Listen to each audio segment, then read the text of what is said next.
네, YTN 뉴스와이드 이어갑니다. 총선을 앞두고 여야의 내부 파열음이 커지고 있습니다. 일단 국민의힘은 혁신안을 놓고 신경전이 계속되고 있고 민주당은 친명 비명 간 갈등이 확산하는 분위기인데요. 정치권 상황 두 분과 함께 정리해 보겠습니다. 서성교 건국대 특임 교수, 배종호 세한대 교수 나오셨습니다. 안녕하십니까? 네, 안녕하세요. 네, 안녕하십니까? 자, 먼저 국민의힘 상황부터 보겠습니다. 앞서 중진 용태론과 험지 출마를 둘러싸고 갈등이 표출됐었는데요. 혁신위에서 네 번째 혁신안을 내놨습니다. 대통령실 출신 인사도 예외 없이 상향식 공천을 하고 또 전략 공천은 원천적으로 배제하겠다 이런 얘기인데요. 어떻게 보십니까? 이번 혁신안에 대해서? 네, 이거는 뭐 혁신안이라기보다는 예. 원칙적인 안이다 이런 저는 생각이 듭니다. 예를 들자면 국민의힘 당헌 당규에 보면은 당내 경선을 원칙적으로 하고 그다음에 특수한 경우에 있어서 쉽게 말해서 단수 후보자 추천 또는 우선 추천 제도, 즉 전략적 공천을 하게 돼 있습니다. 예. 그런데 그동안에 당의 공천권을 가진 지도부들이 마음대로 좌지우지했단 말이에요. 사실상 정당의 주인은 당원입니다.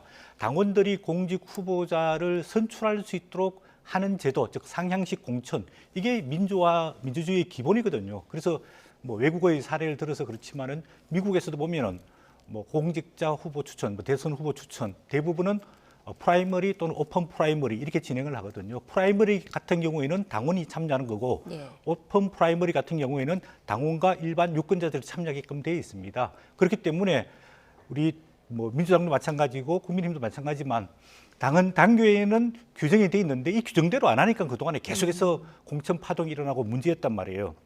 그래서 이번에는 이런 민주적인 방식에서 당원과 국민이 원하는 후보를 선출했으면 좋겠다는 생각이 들고요. 그다음에 일부 정치적인 소외자들이 있으면 청년이라든지 여성이라든지 장애인이라든지 예. 또 특정 분야가 있거든요. 이런 분야에 대해서는 뭐 우선 추천 제도라든지 전략 공천 예외적으로 실행할 수 있도록 당헌 단계의 규정이 돼 있습니다. 그다음에 두 번째로는 엄격한 컷오프를 하겠다. 우리 공직자 후보로서는 당연하게 첫 번째는 능력, 두 번째로는 도덕성이 겸비돼야 되는 거거든요. 그동안에 보면은 전과 몇 범의 뭐 이런 그 전과자들이 공직, 특히 국회의원 후보로 많이 출마를 했습니다. 이런 부분에서 이번에 혁신위에서 사회적 물의를 일으킨 자, 또 당의 명예를 실추시킨 자, 특히 금고 이상의 형을 확정받은 자는 전부 공천에서 배제하도록 예. 이렇게 제안을 했는데 이게 이제 원칙과 기준이 되겠죠. 또 억울하게 뭐 또 형을 받거나 또 뭐 이런 뭐 죄를 범한 분들에 대해서는 예외의 규정을 두더라도 원칙적으로는 공직 후보자를 이렇게 추천하는 게 저는 옳고 맞다고 생각이 듭니다. 자, 그런데요, 배 교수님, 전략 공천을 원천 배제하는 건 현실적으로 선거 전략과 맞지 않는다 이런 얘기도 있더라고요. 어떻게 생각하세요? 네, 선거 전략하고 좀 맞지 않는 면도 있고 그렇다면은 신진 영입을 어떻게 할 것인가라는 문제가 제기가 되는 거예요. 예. 지금 뭐 이뇨한 혁신위의 상향식 공천 원칙, 그래서 이른바 뭐 용산 대통령실 측근들 전략 공천 없다라는 얘기인데 그건 이제 굉장히 좋아요. 그렇지만 이제 모든 지역구를 다 이렇게 경선을 할 경우에 신진들은 경선에서 이길 방법이 없는 거죠. 그래서 이 문제가 현실적으로 당의 인적 쇄신으로 이어지려면은 이뇨한 혁신위가 2호 혁신안으로 내놨던 당 지도부 그리고 또 중진 그리고 윤핵관들은 총선에 불출마 선언하든지 예. 험지 출마하라라고 요구한 것이 이루어져야만이 가능한 것이죠. 그게 이루어지지 않고 신진들도 와서 똑같이 경선하라라고 하면은 결국은 기존의 현역 의원 위주로 공천이 이루어지니까 하나도 이제 물갈이가 되지 않고 인적 소홀이 되지 않는다는 문제가 있고요. 네. 그렇지만 원칙적으로는 저는 이뇨한 혁신위가 내놨던 이 상향식 공천, 전략 공천 배제는 꼭 필요하다라는 말씀을 좀 드리고 싶습니다. 왜냐하면은 지금까지는 뭐 민주당도 마찬가지고 국민의힘도 마찬가지고 뭐 보수 진보 예외 없이 전략 공천이라는 미명하에 자기 사람 꽂는 이른바 낙하산 공천이 굉장히 많았거든요. 그런 점에서 이게 좀 꼭 현실화될 필요는 있다라는 말씀을 좀 드리고요. 두 번째로는 이제 엄격한 컷오프를 얘기를 했는데 네. 저는 이게 꼭 지켜져야 된다라는 점 얘기를 하고 싶어요. 굉장히 국민의 눈높이가 중요한 그런 공천이 돼야 되지 않겠습니까?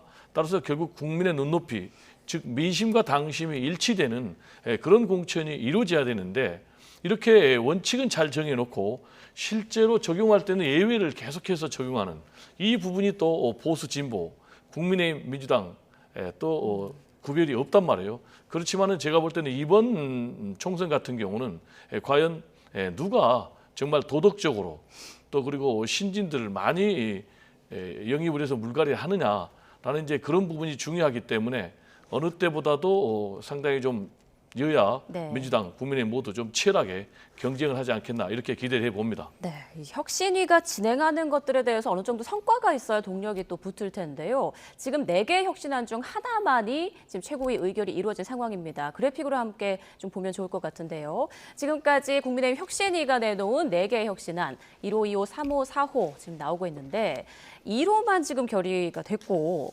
나머지는 지금 어떤 상황이라고 보면 될 수 있을까요? 네. 뭐 아직은 진행 중이라고 보여지고 있고요. 예. 초기의 기세는 조금 떨어졌지만은 그래도 상당히 혁신적인 안을 제안하면서 저는 이번 인요한 혁신위는 상당히 성공적이다. 그래서 국민적 관심과 언론의 관심을 많이 끌고 있다. 뭐 이런 생각이 듭니다. 원래 혁신위라는 것은 한계가 정해져 있습니다. 그래서 비상대책위원회, 우리가 쉽게 말하는 비대위라는 것과 조금 다르거든요. 예. 그래서 이게 혁신위원회는 어떤 의결이나 집행하는 기구가 아니고 제안이나 권고 또는 요청하는 기구이기 때문에 지금까지 나온 걸 보면은 저는 뭐 정치개혁, 또 정당개혁, 또 공천개혁 이렇게 큰 부분에 있어가지고 상당히 열심히 노력을 잘하고 있고 또 국민적 관심을 잘 끌고 있다고 생각되고 있습니다. 다만 이제 혁신위라는 게 정당 내 조직이고 또 당대표가 임명을 했기 때문에 한계가 상당히 있다고 보여지고 있는데요. 조금 아쉬운 거는 예. 혁신이 지금 이제 주로 공천, 그다음에 어떤 사람에 대해서 이제 뭐 예를 들자면 뭐 배제라든지 이런 부분에 가 있는데 지금 국민들이 원하는 거는 국민들의 삶이 힘들거든요. 특히 경제적인 문제, 현재뿐만 아니라 미래도 불안하다. 그래서 특히 젊은 청년들의 뭐 경제 상황이 굉장히 어렵잖아요. 예. 대학 졸업하고 나면 취업하기도 힘들고 취업이 안 되니까 뭐 결혼도 못 하고 결혼도 못 하니까 출산이 안 되고 이런 청년들의 일자리 문제, 주택 문제 이런 쉽게 말해서 정책과 정치적 노선에 관한 이런 조금 혁신안 이런 게 좀 제안돼서 국민의 삶을 구체적으로 좀 개선할 이런 안들이 나와야 되는데 조금 아쉽고요. 예. 두 번째 좀 전략적 마인드가 약간 부족한 것 아니냐. 약간 좌충우돌 하는데 우리가 혁신위에서 제안해서 실행할 수 있는 일, 또 이거는 제안으로 그쳐서 국민들한테 보여줄 일 이렇게 조금 구분해가지고 그 혁신위가 일을 진행하면은 조금 가시적인 성과를 내기가 쉽지 않을까 이런 생각이 들고요.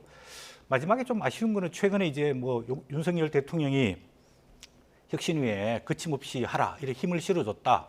이래가지고 용산에서 혁신위를 뒤에서 지원해 주는 것 아니냐 이런 논란이 있었는데 저는 혁신위가 오히려 국민 속으로 들어가서 국민적 지지를 많이 받는 게 필요하다. 예. 그래서 최소한 혁신위가 출범했을 때는 국민 여론조사 또는 빅데이터 조사를 통해서 국민들이 혁신위에 뭘 원하는지를 정확하게 파악을 하고 그를 민심을 얻고 혁신 추진했으면 좋겠다. 그런 아쉬움이 조금 듭니다.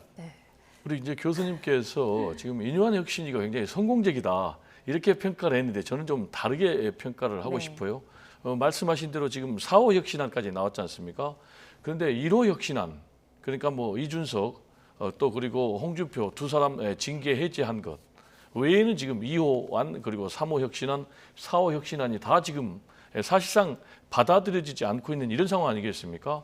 그래서 지금 인요한 혁신위원장 같은 경우 윤심까지 내걸어 가지고 지금 지도부를 압박을 하고 있지만 아직까지 뭐 당 지도부, 중진 또 윤핵관 중에 그렇다면 내가 총선 불출마하겠다 또는 뭐 내가 험지에 출마하겠다라는 사람이 지금 단 한 명도 없거든요. 그런데 우리 교수님께서는 성공적이다라고 평가를 하니까 제가 볼 때 좀 현실하고 좀 다른 것 아니냐라는 좀 평가를 하고 싶고요. 예. 그리고 또 3호 혁신안이 청년들을 50% 비례대표 할당해야 된다라는 부분도 지금 지도부가 의결을 안 했거든요.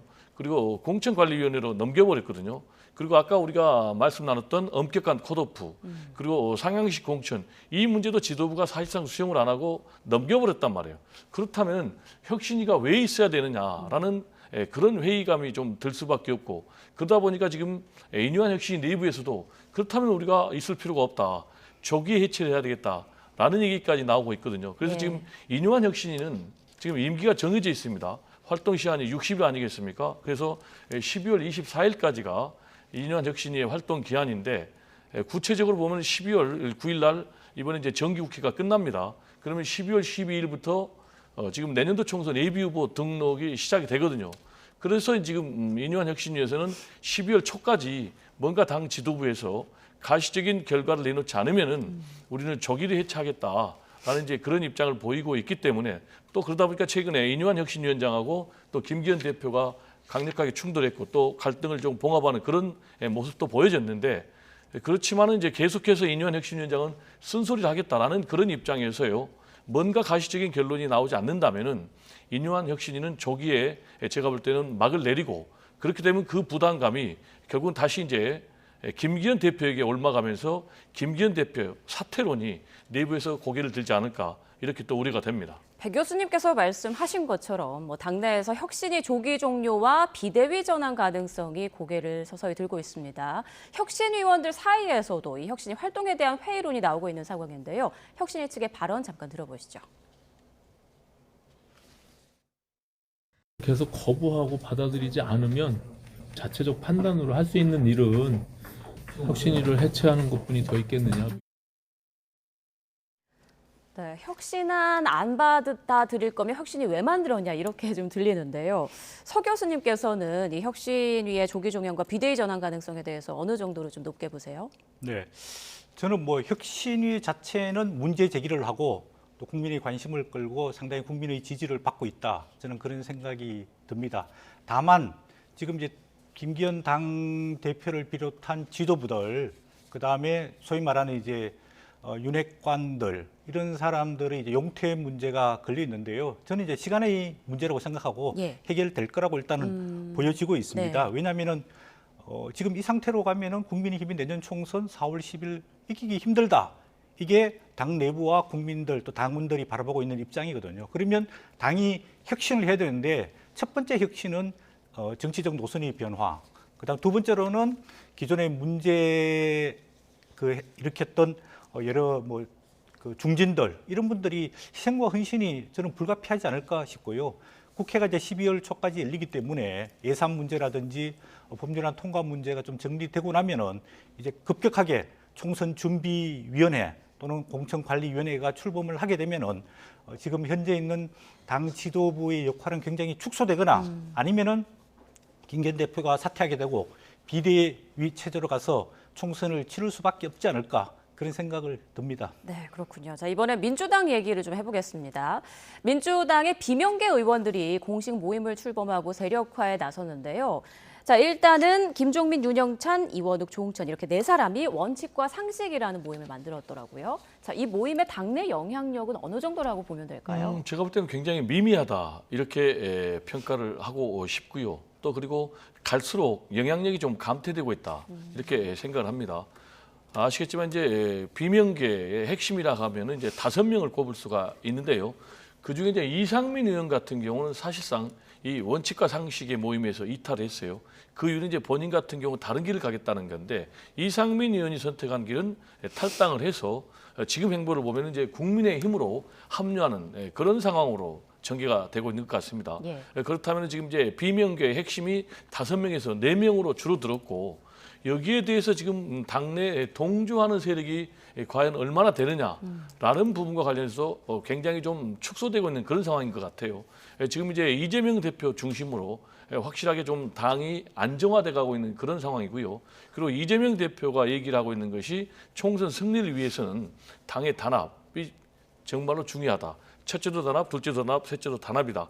이런 부분에 지금 민주당의 계파를 넘어서 대부분의 의원들이 공감하고 있기 때문에 지금 이제 원칙과 상식이라는 이 비명계 사인의 움직임에 동조하는 세력이 많지 않은 것 같고 두 번째로는 확실하게 좀 명분이 있어야 되거든요. 근데 지금 비명계 사인이 원칙과 상식이라는 그런 모임을 출범시켰는데 예. 이분들이 주장하는 원칙 그리고 이분들이 주장하는 명분이 뭔지가 좀 명확하지 않아요. 그래서 제가 볼 때는 세력도 좀 약하고 그리고 명분도 뚜렷하지 않기 때문에 지금 이른바 비명계 사인들의 원칙과 상식이라는 그런 모임이 좀 탄력을 받기는 좀 어려워 보인다. 이렇게 말씀을 드릴 수가 있겠습니다. 이상민 의원에 대한 언급을 해주셔서 이번에 서 교수님께 좀 여쭤볼게요. 이상민 의원이 모레 국민의힘 혁신위와 이제 만날 예정이라고 하더라고요. 국민의힘 혁신위의 요청으로 정치개혁에 대해서 강연할 예정이라고 하는데 이상민 의원이 국민의힘으로 갈 가능성 어느 정도로 보세요? 뭐 저는 이제 국민의힘으로 갈 가능성은 앞으로 조금 더 지켜봐야 되겠지만 일단 민주당을 탈당할 가능성은 상당히 높다고 예. 보여집니다. 일단 마음은 굳힌 상태고요. 언제 행동을 할 거냐 그 시점만 남았다고 보여지는데 왜냐하면은 지금 이상민 의원이 경쟁 정당인 국민의힘 혁신위원회 활동위에서 강연을 한다. 그거는 적분에 가가지고 내가 거기에 동참하겠다고 의사를 표시하는 거거든요. 그리고 뭐 알려진 보도에 따르면은 그 강연 내용이 정치 개혁, 뭐 정치 혁신 이런 거 하게 되면은 결국은 민주당의 이재명 대표가 비민주적인 사당적인 자기중심적인 정당 운영, 그다음에 절대적 지지자 소수를 업고서 정당을 운영하는 것에 대한 비판 이런 것들이 주류를 이룰 거거든요. 그런 측면에 봤을 때 저는 뭐 이상민 의원이 민주당을 조만간 탈당을 하고 조금 보면서 국민의힘에 참여할 가능성도 상당히 많다 이런 생각이 드는데요. 이상민 의원이 5선입니다. 예. 지역구가 대전 유성을인데요. 처음에 17대 때, 즉 2004년 열린우리당, 즉 노무현 전 대통령 탄핵 반대 역풍을 불고 당선이 되고 그 다음에 18대 때는 자유선진당으로 가서 당선이 됐단 말이에요. 그 다음에는 또 민주통합당으로 갔고 이렇게 정당 변경 이렇게 효용을 보면은 이분의 목표는 국회의원 당선될 수 있는 당이면 어느 당으로 갈 수 있다. 저는 그런 생각이 듭니다. 아, 이상민 의원이 들으시면 좀 네. 기분이 상하실 수도 있을 것 같은데 자 그런데 비명계에서는 지금 이재명 대표의 험지 출마를 강조하고 있고 지금 지도부에서는 선을 긋고 있는 상황이잖아요. 이재명 대표는 지도부와 좀 비슷한 입장이라고 보면 되겠죠? 일단 뭐 이재명 대표는요 본인이 이미 입장을 밝혔지 않습니까? 총선에서 승리하는 길이라면은 어떠한 선택도 마다하지 않겠다라는 이제 그런 입장을 밝혔고 네. 일단 이런 입장을 밝힌 이유는 사실 이재명 대표 입장에서 가장 중요한 것은 내년 4월 총선 승리입니다. 왜냐하면 만약에 내년 4월 총선에서 민주당이 패배한다면 본인이 이제 패배의 책임을 지고 당 대표직에서 사퇴를 해야 되거든요. 그렇게 되면은 대권도 굉장히 멀어지기 때문에 제가 볼 때는 누구보다도 이재명 대표가 총선 승리를 위해서 가장 많이 고심을 하고 노력을 할 수밖에 없는 그런 상황. 그렇다면 이제 이재명 대표가 총선에서 승리하기 위해서는 어떤 역할을 해야 될까?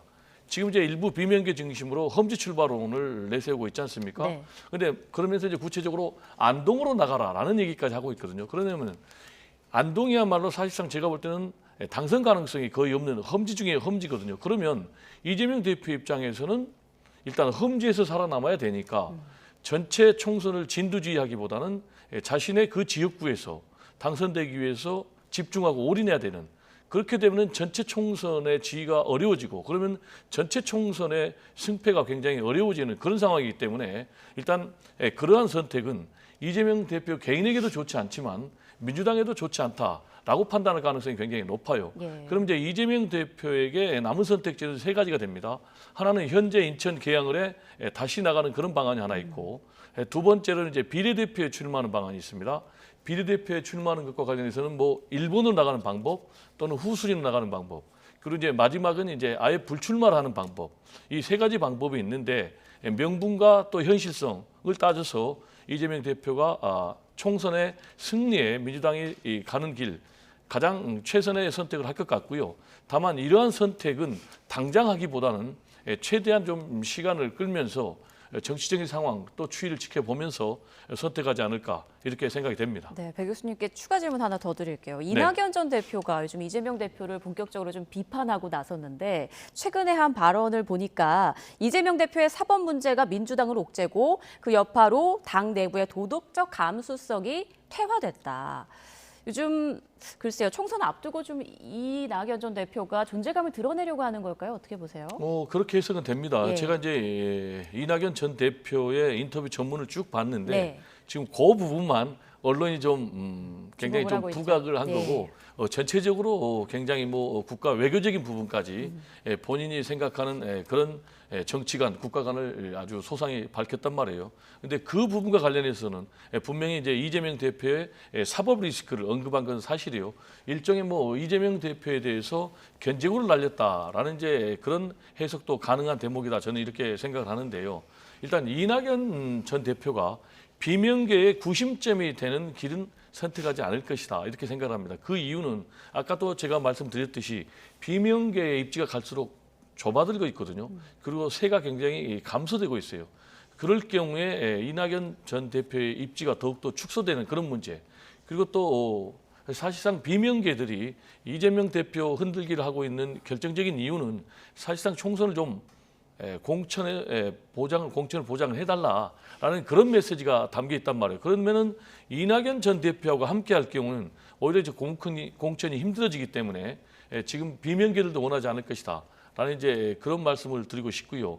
그리고 지금 민주당이 총선에서 승리하기 위해서는 당이 하나로 단합을 해야 됩니다. 그런데 만약에 이낙연 전 대표가 비명계의 구심점이 될 경우에는 다시 친명과 비명 또는 뭐 친명과 친낙으로 당이 분열될 가능성이 있거든요. 그래가지고 만약에 총선에서 패배한다.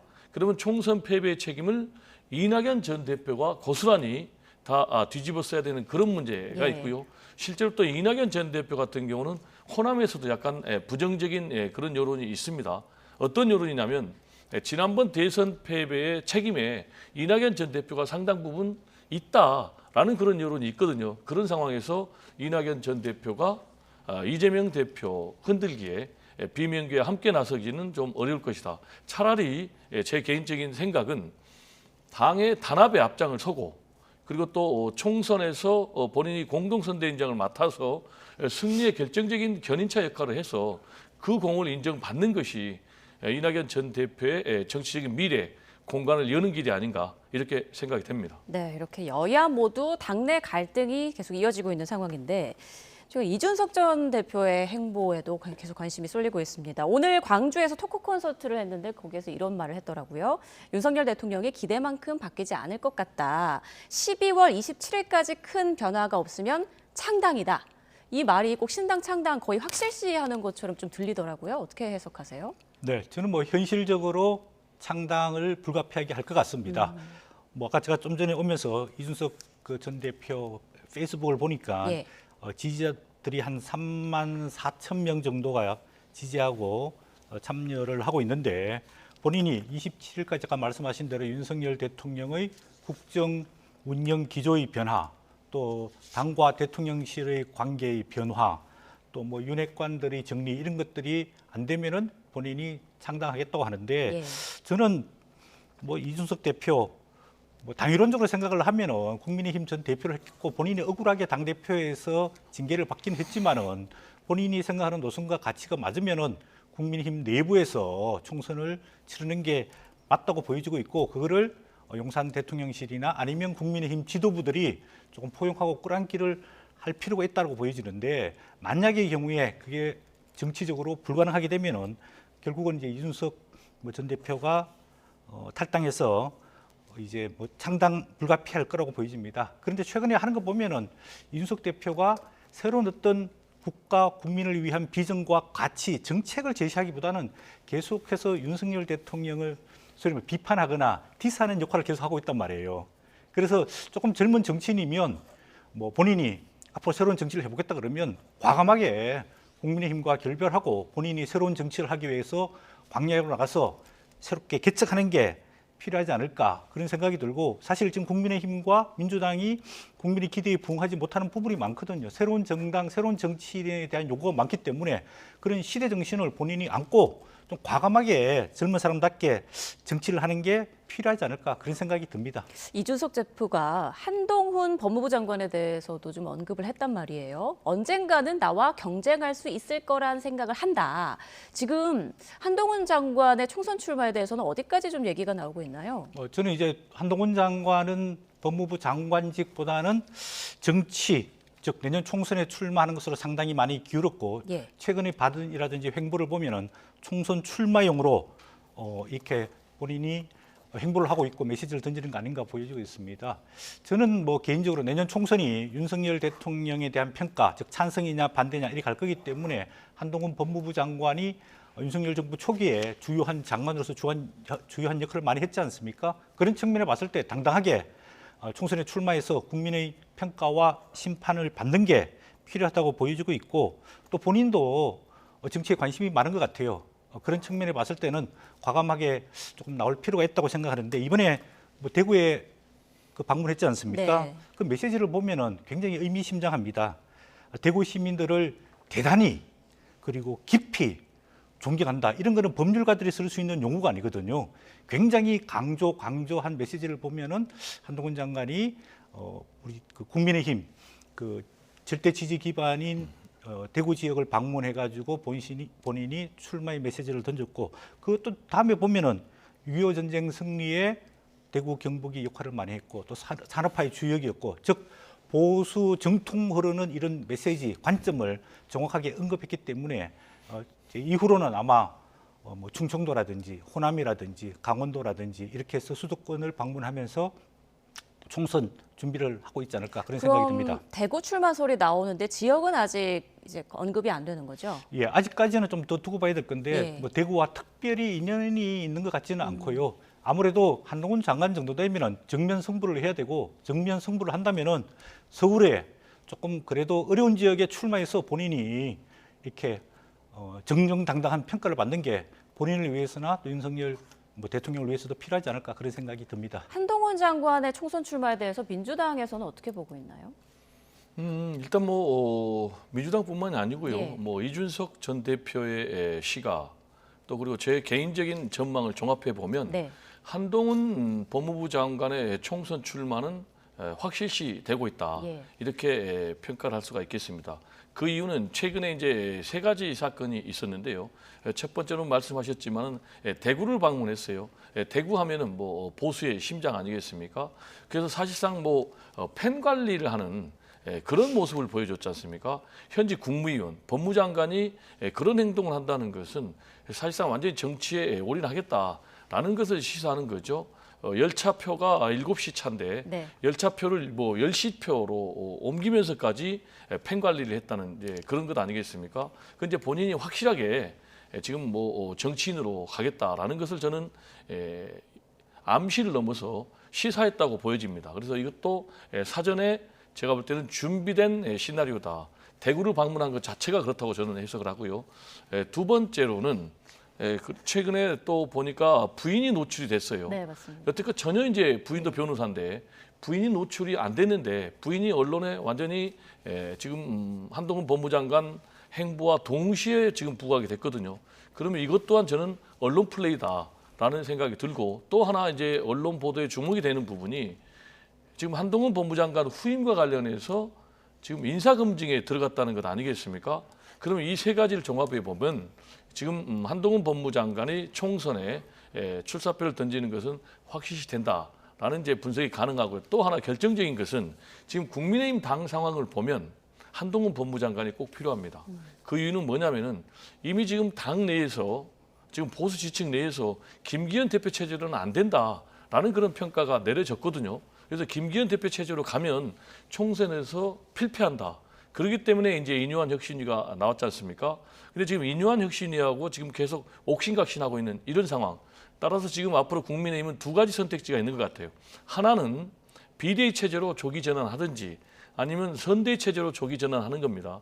지금 이준석 전 대표 같은 경우는 그래서 비대위 체제로 전환해서 지금 한동훈 법무장관이 비대위원장을 나올 것이다라는 얘기를 했는데 그럴 가능성도 있고, 또 하나는 조기 선대위로 가가지고 제가 볼 때는 한동훈 법무장관이 선대위원장을 맡는 방법으로 지금 정치권에 진출할 수도 있다라는 말씀 좀 드리고요. 지역구와 관련해서는 정치 1번지라고 불리는 종로로 나갈 가능성이 굉장히 높다. 그 이유는 두 가지입니다. 하나는 지금 종로에 나갈 경우에는 상당히 다른 험지에 비해서 당선 가능성이 높다라는 부분이 하나 있고요.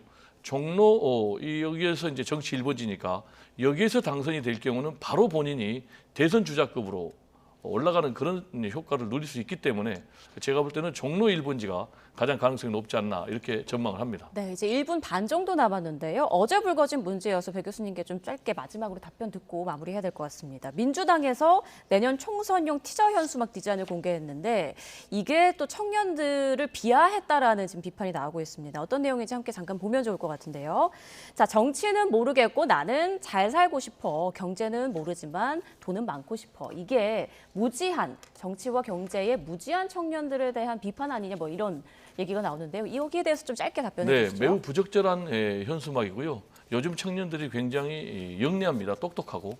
근데 뭐 경제도 모르고 정치도 모르는 그런 젊은이로 비하를 했지 않습니까? 그리고 굉장히 이기적인 존재로 비하를 했기 때문에 매우 부적절했고 문제는 이런 것이 왜 벌어졌느냐라는 거 아니겠습니까? 결국은 민주당의 홍보 라인에서 뭔가 좀 문제가 있었다. 그래서 이런 부분에 대해서는 국민들에게 명쾌하게 사과를 하고 예. 이런 것들이 재발되지 않도록 철저하게 좀 준비를 해야 된다라는 얘기를 좀 드리고 싶습니다. 네, 알겠습니다. 두 분 말씀은 여기까지 듣겠습니다. 지금까지 서성교 건국대 특임교수, 배종우 세안대 교수와 함께 전국 상황 짚어봤습니다. 고맙습니다. 네, 감사합니다.